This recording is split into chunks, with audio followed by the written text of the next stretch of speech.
نماز خاتمہ بالایمان کے ساتھ بڑا گہرا تعلق رکھتی ہے۔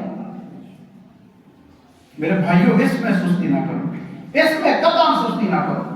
نماز ایک ایسی چیز ہے کہ اگر اس میں آپ نے سستی کی، اللہ اور اس کے رسول کی ذمہ داری سے پھر آپ نکل جاتے ہیں۔ پھر آپ کے ساتھ جو مرضی ہو، آپ جس حال میں مرضی ہوں، جس حال میں مرضی زندگی گزاریں، جس حال میں مرضی آپ کی موت آ جائے، اللہ رسول کو آپ کی پرواہ نہیں ہوگی۔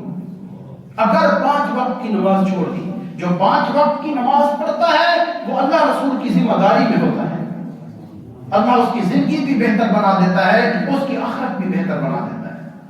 تو پہلی چیز خاتمہ بالایمان کے لیے 5 وقت کی نماز، اور دوسری چیز اللہ کے ذکر کی کثرت۔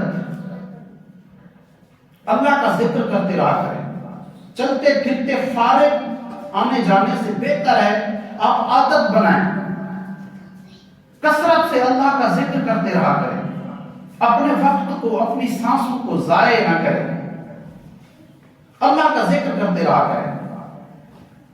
تیسری چیز درود شریف کی کثرت۔ جو شخص درود شریف کی کثرت کرتا ہے، یہی درود شریف کی برکت اس کے خاتمہ بالخیر کا سبب بن جاتی ہے۔ چوتھی چیز مسواک لازمی کریں، نمازوں کے اوقات میں نہ صحیح، پہلے تو نمازوں کے اوقات میں کریں، ہر نماز کے وقت کریں، ورنہ روزانہ مسواک ضرور کریں۔ بے شک آپ برش بھی کریں، لیکن مسواک کرنا سنت ہے، مسواک ضروری کریں۔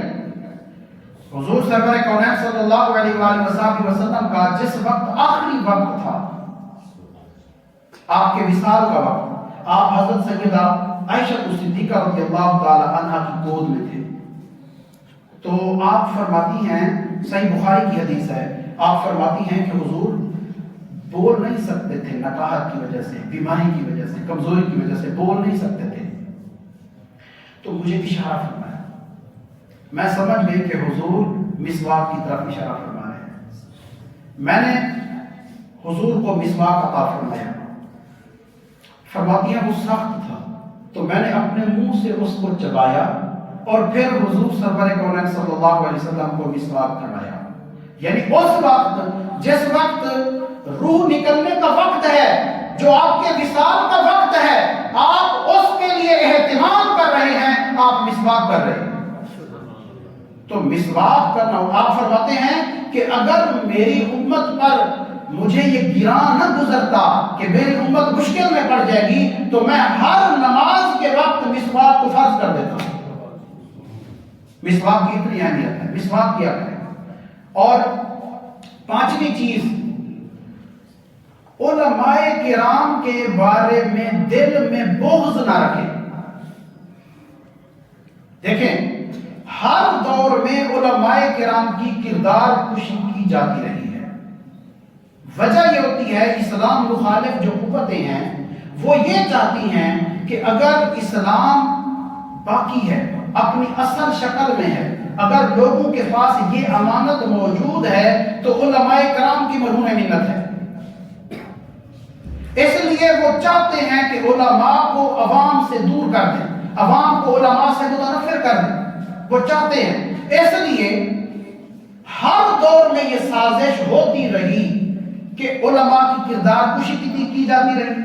اگر ہزاروں علماء میں سے کوئی ایک غلط کام بتقاضۂ بشریت کرے، اور ہوتے بھی ہیں، کرتے بھی ہیں، ظاہر ہے وہ انسان ہے، ان سے ہو جاتے ہیں یا وہ کرتے ہیں، یا ظاہر ہے ہر طبقے میں اچھے برے لوگ موجود ہوتے ہیں، ایسے لوگوں کو نشانہ بنا کے پورے طبقے کو خراب ظاہر کیا جاتا ہے، لوگوں کو متنفر کیا جاتا ہے۔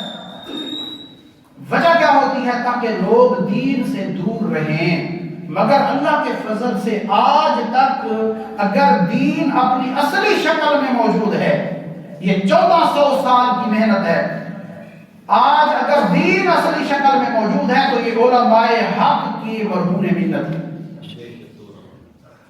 اس لیے جب دین علماء کرام کے مرہون منت ہے تو ان کے بارے میں جو شخص بغض رکھتا ہے تو اللہ رب العزت اس کا خاتمہ بالخیر نہیں کرتا، خاتمہ بالایمان نہیں کرتا۔ آپ کسی ایک فرد کے اوپر تنقید کر سکتے ہیں لیکن علماء دین کے بارے میں دل میں بغض نہ رکھیں۔ ایک اور چیز، اذان کے وقت گفتگو نہ کرے، کیونکہ جو شخص اذان کے وقت گفتگو کرتا ہے اس شخص کا خاتمہ بھی خراب ہونے کے بہت زیادہ چانسز ہوتے ہیں۔ اذان کے وقت نہ بولیں، خاموش ہو جائیں، کوشش کریں اذان کا جواب دیں، کیونکہ اذان کا جواب دینا بھی واجب ہے۔ جواب نہیں دے رہے، کم از کم اذان کے وقت بولیں نہیں۔